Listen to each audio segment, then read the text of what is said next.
आप सभी का स्वागत है वहीं अपनी हिंदी की ऑनलाइन क्लासों में। कक्षा 11 विषय हिंदी साहित्य अध्याय संख्या 9 की हम यहाँ शुरुआत करने जा रहे हैं, जिसका टाइटल है हस्तक्षेप। क्या है? हस्तक्षेप।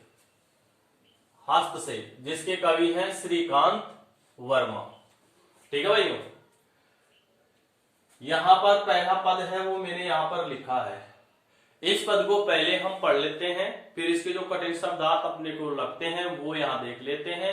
बिल्कुल सरल है, कठिन शब्दार्थ भी ज्यादा नहीं है, ऐसे कैसे इसका भावार्थ आ जाएगा, चिंता करने की कोई आवश्यकता नहीं है। तो देखिए पहले पद को यहां पढ़ लेते हैं। कोई छींकता तक नहीं इस डर से कि मगध की शांति भंग न हो जाए।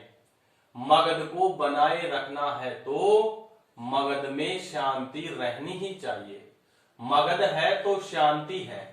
कोई चीखता तक नहीं इस डर से कि मगध की व्यवस्था में दखल न पड़ जाए। मगध में व्यवस्था रहनी ही चाहिए। ठीक है, अब इसे कठिन शब्द आप देख लेते हैं, फिर बेसिक जानकारी है वो बताता हूं। छींकने का अर्थ छींकना ही रहेगा। ठीक है, डर का अर्थ होता है वही भय। ठीक है, मगध का मगध ही रहेगा, शांति का शांति रहेगा। भंग, भंग का मतलब होता है वैसे तो टुकड़े होता है। ठीक है, लेकिन यहां पर अव्यवस्था, अव्यवस्था, अव्यवस्था। ठीक है, मगध को बनाए रखना है तो मगध में शांति रहनी चाहिए। मगध है तो शांति। कोई चीखता, चीखता का अर्थ हो जाएगा चिल्लाता तक नहीं। डर का अर्थ वही हो जाएगा भय। मगध की व्यवस्था में दखल, दखल का अर्थ होता है हस्तक्षेप। ठीक है, न पड़ जाए, मगध में व्यवस्था रहनी ही चाहिए। अभी यहां पर प्रतीकात्मकता, व्यंग्यात्मक, पहले तो ये लेना, व्यंग्यात्मक और प्रतीकात्मक शैली है। यहां पर प्रतीकात्मक शैली है वो क्या है? अभी यहां पर देखिए व्यंग्यात्मक, व्यंग्यात्मक का मतलब क्या है? यहां पर मगध की जो शासन व्यवस्था है उस शासन व्यवस्था की क्रूरता और भयानकता पर कवि श्रीकांत वर्मा ने व्यंग्य किया है। ठीक है, इसलिए यहां पर व्यंग्यात्मक शैली है। प्रतीकात्मक का अर्थ होता है कि जो ये मगध है, ये मगध है, ये प्रतीक के रूप में स्थान का नाम है, इसलिए यह प्रतीक के रूप में है। इसलिए व्यंग्यात्मक और प्रतीकात्मक शैली यहां पर बन जाएगी। यहां कवि श्रीकांत वर्मा है वो ये कहना चाहते हैं कि जो मगध था उस मगध में शांति व्यवस्था बनाए रखनी है, तो जो शासक वर्ग है वो शासक वर्ग लोगों को डरा धमकाकर उन पर एक तरह से भय का वातावरण उत्पन्न करता है। और भय इसलिए उत्पन्न करता है कि हमें अपनी शासन व्यवस्था में शांति को बनाए रखना है। ठीक है, लेकिन आज का जो समय है उसमें सभी व्यक्तियों को विचार और अभिव्यक्ति का अधिकार मिला हुआ है। अपने विचार है, मृत आत्मी है, उस मृत आत्मी को भी अपने जो मरणासन स्थिति में उसको भी अपने विचार व्यक्त करने का अधिकार है। लेकिन मगध में कोई छींक ही नहीं रहा। छींकने से भी वहां की शासन व्यवस्था क्या हो जाती है? उसमें खलल पड़ जाती है, उसमें बाधा उत्पन्न हो जाती है। ये कवि का मानना है। उस कवि ने अपनी आंखों से जो मगध की स्थिति देखी थी उस मगध का यहां पर उसने वर्णन किया है। तो क्या है इस शासन व्यवस्था के बारे में व्यंग्य देखिए, देखते हैं। अगर आप चैनल पे नए हैं तो एक बात जरूर कहना चाहूंगा आपको कि आप आपके इस चैनल को सब्सक्राइब कर लीजिए, बेल आइकन घंटी के निशान को जरूर दबा दीजिए और लाइक बटन को दबाना न भूलें। और अंत में वीडियो देखने के बाद में वीडियो आपको कैसा लगा उसके बारे में मुझे कमेंट करके कमेंट बॉक्स में जाकर आप मुझे जरूर बताएं कि आपको यह वीडियो कैसा लगा। और अपने दोस्तों को वीडियो शेयर करना न भूलें।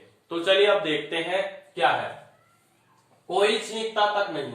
कवि श्रीकांत वर्मा मगध की शासन व्यवस्था पर व्यंग्य करते हुए कहते हैं कि मगध का जो शासन व्यवस्था है, वहां का वातावरण है, वहां के वातावरण में कोई भी व्यक्ति वहां छींकता तक नहीं है, छींक तक लोगों में नहीं आती है, इस डर से कि मगध की शांति भंग न हो जाए। वह छींक इसलिए नहीं रहे हैं कि अगर हम छींकेंगे तो हमारे मगध की जो शासन व्यवस्था है वह मगध की शासन व्यवस्था क्या हो जाएगी, अव्यवस्थित हो जाएगी, और जो शांति बनी आ रही है उस शांति में व्यवधान उत्पन्न हो जाएगा। इसलिए मगध के कोई भी व्यक्ति है वह व्यक्ति अपनी छींक को भी अपने नियंत्रण में ही रखते हैं, उसे छींकते भी नहीं है, छींकते ही आवाज आएगी और आवाज आते ही वहां की शासन व्यवस्था शांति है वो शांति अव्यवस्था में बदल जाएगी। इस प्रकार से सभी लोग वहां डरे हुए हैं। मगध को बनाए रखना है। आगे कवि कहता है कि अगर मगध को बनाए रखना है, मगध में शांति व्यवस्था बनाई रखनी है तो मगध में शांति रहनी चाहिए। तो इस प्रकार से जो शांति बना रखी है, शांति का वातावरण बना रखा है, यह शांति का वातावरण ऐसे की ऐसे ही बना रहना चाहिए, उसमें कोई दखल नहीं होनी चाहिए। मगध है तो शांति है। अगर इस प्रकार से मगध का राज्य रहेगा तो उसमें हमेशा हमेशा क्या रहेगी, शांति बनी रहेगी, कोई चीखता तक नहीं इस डर से। आगे कवि कहता है कि इस शांति के वातावरण में मगध के कोई व्यक्ति वहां चिल्लाता तक नहीं आता, अपने अधिकारों तक कोई कहता नहीं है, सब उस निरंकुश शासन को सहन करते हुए चले जा रहे हैं, इस डर से कि मगध की व्यवस्था में दखल न पड़ जाए। इस प्रकार उन लोगों को यही डर, उनको यह भय सताता रहता है कि हमारे चिल्लाने से कहीं मगध की जो व्यवस्था बनाए रखी है शांति की, उसमें कोई हस्तक्षेप न हो जाए, उसमें कोई व्यवधान न पड़ जाए, कोई बाधा न पड़ जाए, कोई रुकावट न पैदा हो जाए। मगध में व्यवस्था रहनी चाहिए। इस प्रकार से चाहे से मगध में किसी भी प्रकार से लोगों को डराकर धमकाकर उन पर अत्याचार करके चाहे कैसे भी हो, लेकिन मगध में क्या रहनी चाहिए, शांति व्यवस्था बनी रहनी ही चाहिए। कौन कह रहा है, ये कवि कह रहा है, जिस वातावरण को देखकर उन्होंने ये रचना लिखी है।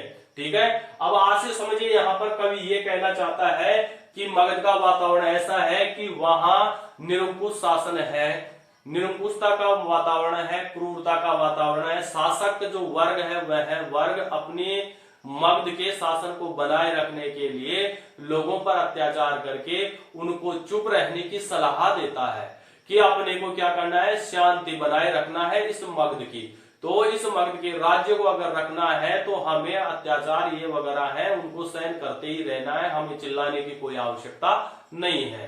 ठीक है, तो ये इसमें इसका वर्णन था। ठीक है, अब यहाँ पर इसका विशेष यहाँ पर देख लेते हैं।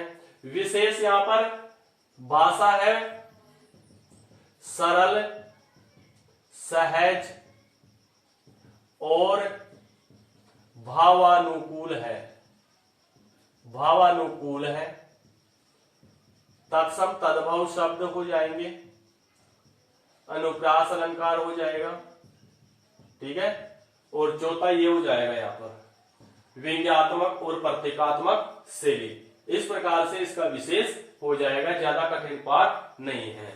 तो बस आज के लिए भाइयों इतना ही। वीडियो को ध्यान पूर्वक देखें और अपने दोस्तों को शेयर करना न भूलें और लाइक करना न भूलें।